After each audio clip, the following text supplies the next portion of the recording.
माझे नाव सिद्धी संतोष शेळी आहे.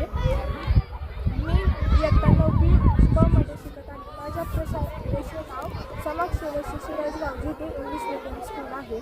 आम्हाला एक वृक्ष एक मित्र यांनी 100 झाडे लावली आहेत. ते सर्व विद्यार्थ्यांना एक एक झाड वाटून दिले आहे. माझ्या झाडाचे नाव कांचना वृक्ष आहे. कांचना वृक्ष आहे. याला लावलं होतं तेव्हा याची उंची एवढीशी होती. आता वाढली आहे. पालवी फुटली आहे झाडाला. याला पांढरी जांभळी गुलाबी रंगाची फुले येतात.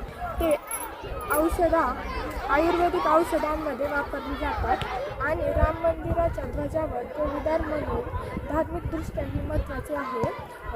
हे सुंदर औषधी झाड धार्मिक महत्त्व असलेले झाड आहे. धन्यवाद.